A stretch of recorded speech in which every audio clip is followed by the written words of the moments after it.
Non si può andare sulla Luna se si ha solo un concetto scientifico del territorio.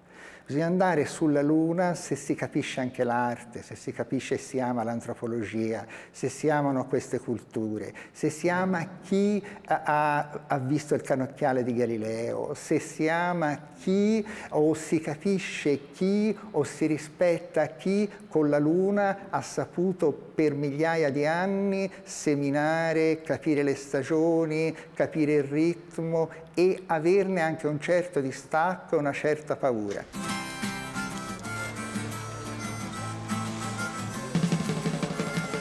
Se noi andiamo nello spazio, andiamo sulla Luna, la sfida è non riprodurre con la terraformattazione, ma inventarci un altro modo di vita, perché avremo la prima volta la possibilità di autodeterminarci completamente.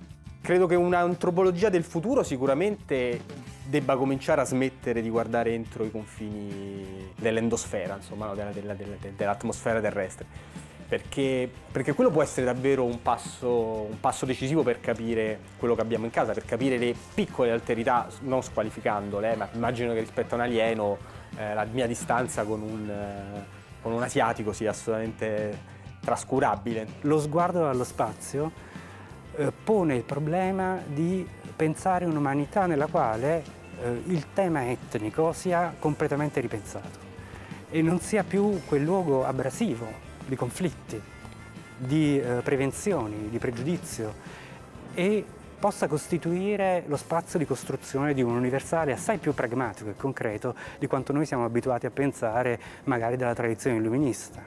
Non è semplicemente la fantascienza che immagina un futuro, è un gioco che si fa sul presente, qui ed ora, in cui si prefigura come se le cose fossero già così. È un po' come il gioco che facevano certi eretici o certi pensatori quando facevano le utopie o le ucronie, si immaginavano altri tempi, altri mondi. In fondo avere un'utopia è ciò che permette di affrancarsi da quello che è stato sempre pensato, da ciò che è stato sempre fatto, dal solco nel quale facilmente ci iscriviamo.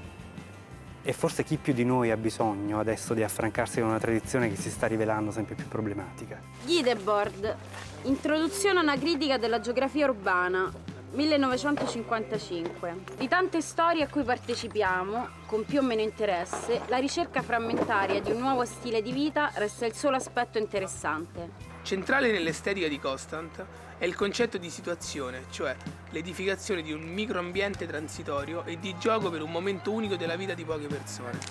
Il pensiero utopista esplora l'impossibile, mentre il pensiero utopiano sprigiona il possibile. Queste utopie concrete assomigliano molto a quelle utopie effettivamente realizzate che Foucault aveva chiamato eterotopie.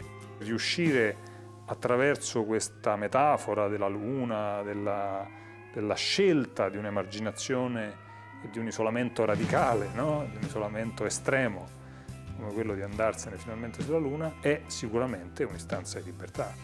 È un'istanza di libertà che serve alle persone, appunto, anche in estrema difficoltà, a rendersi conto che sono ancora umani, siamo ancora umani. Vedi te che sta a fare lei così, tu e me ripremi, che sta a fare? È un programma televisivo? No. Ok, è una cazzata tra amici? Noi ogni due venerdì da mezzanotte all'alba camminiamo. No.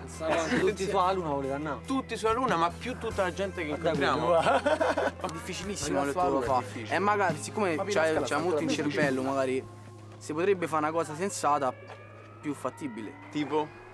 Andare a Frascati. No, andiamo sulla Rocca de Pava. Andare sulla Luna, se non c'è soldi non ci vai.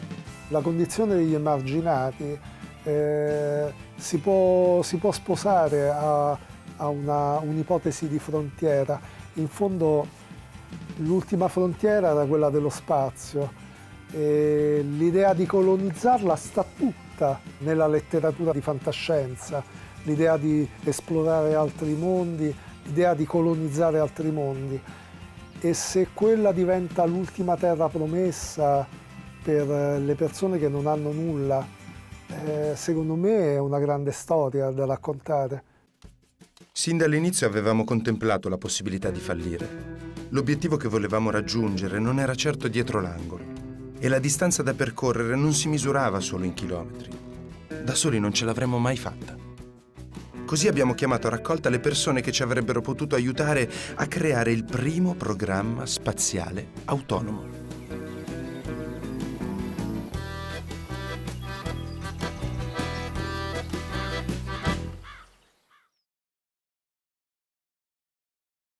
Che lingua parlano gli alieni? Non lo sappiamo. Perché dovremmo aspettarci di incontrarli nello spazio e non li incontriamo sulla Terra? Ma quello che più conta, hanno intenzioni buone o cattive?